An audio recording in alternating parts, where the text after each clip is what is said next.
Por ejemplo, el tiempo pasa más despacio en las Ramblas que aquí donde estamos ahora, porque estamos en una primera o segunda planta. Y eso es efectivamente así, y se han hecho las medidas y se ha comprobado.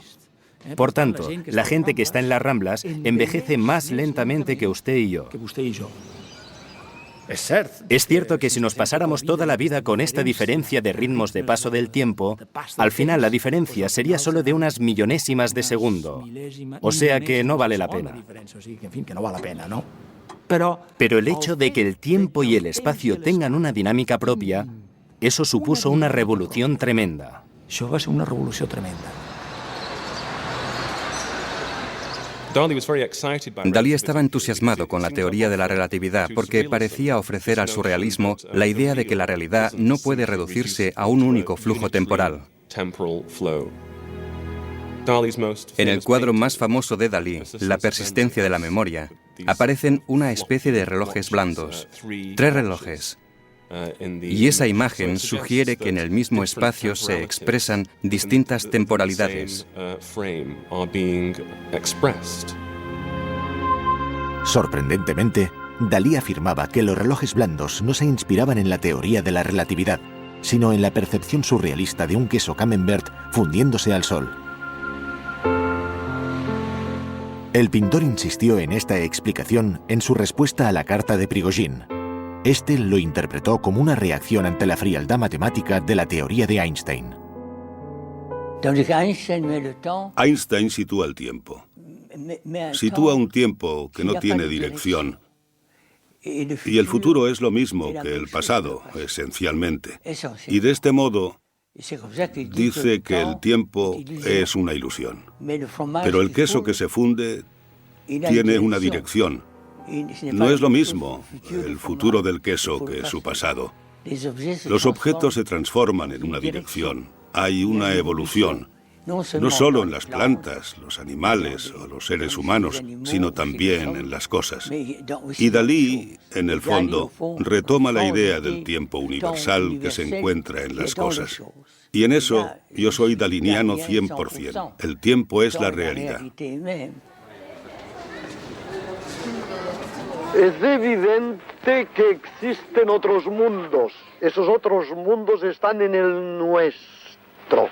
Residen en la Tierra y precisamente en el centro de la cúpula del Museo Dalí, donde hay todo el nuevo mundo insospechado y alucinante del surrealismo.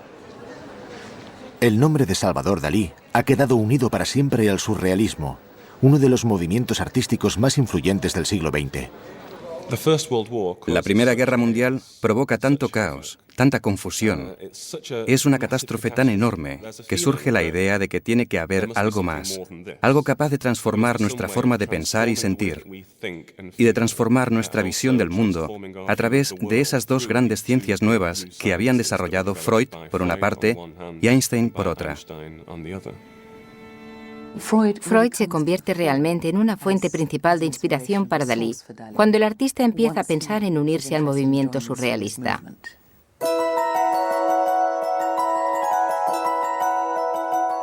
Dalí y los surrealistas están fascinados por el papel que tienen los sueños en las teorías de Freud. Myself work constantly in the moment of sleep. Every of my best ideas coming through my dreams, and the more Dalinian activity consists in this moment of sleep. Con la fuerza desconocida y misteriosa del inconsciente, los surrealistas se proponen subvertir los fundamentos de la sociedad burguesa convencional. Ponían en cuestión el valor que se daba a lo racional, a lo pragmático. Venían a decir, si el inconsciente, lleno de fuerzas irracionales, de miedos y de deseos irracionales, es tan importante en la vida cotidiana, entonces tenemos que comprenderlo.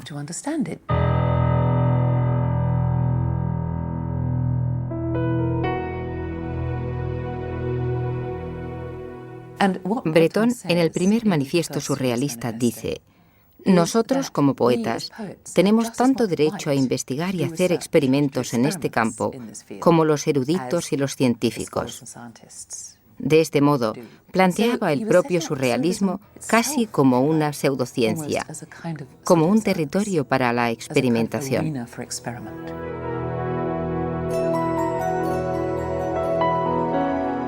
Dalí hace una aportación decisiva a la historia de la pintura al plasmar en imágenes el mundo del inconsciente, el universo sumergido revelado por las teorías de Freud.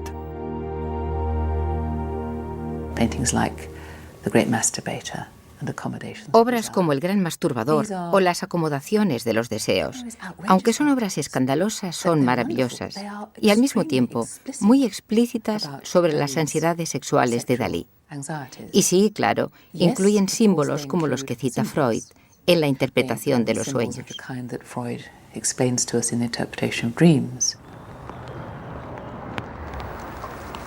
Dalí había escrito: Freud es mi padre. Después de diversos intentos fallidos de visitarle en Viena, en 1938 logra verle en Londres, donde Freud se había exiliado huyendo de los nazis. Allí hubo una escena terrible porque yo le enseñé mi cuadro La Metamorfosis de Narciso, que me gustó mucho, y dice, ahora comprendo cosas que no había comprendido de los realistas. Yo creía que eran unos borrachos, drogados, y ahora voy a tomar en consideración porque este cuadro es... Pero yo digo, el cuadro no me interesa, yo quisiera que usted leyera mi tesis sobre la paranoia crítica. Y él volvía al cuadro. Yo volvía a que leyera mi tesis científica. Y al final, puñetazo, digo, quiero que lea esta noche. Entonces, Freud se quedó un poco asombrado y dijo a Stefan Zweig, nunca he visto un prototipo de español más claramente. Es un fanático. Esa es la palabra de Freud. El método paranoico crítico es la gran aportación teórica de Dalí al surrealismo. Utiliza un discurso científico para explicar el funcionamiento de su proceso creativo. En sus pinturas, la paranoia crítica se traduce en la aparición de imágenes dobles. Cuando él pensaba en la paranoia y utilizaba ese término, no lo entendía como lo entendemos hoy, como una especie de complejo de persecución. Para Dalí, la paranoia era una forma de interpretación delirante.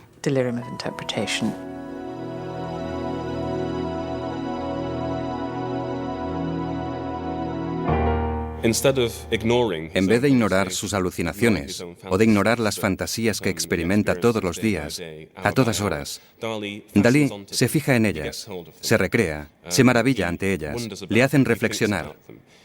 Dalí acepta completamente el valor de lo alucinatorio.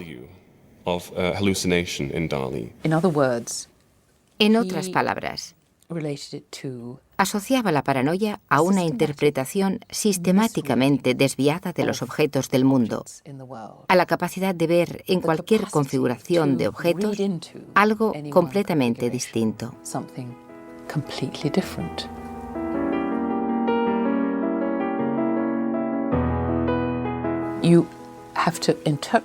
Hay que interpretar la pintura con una imagen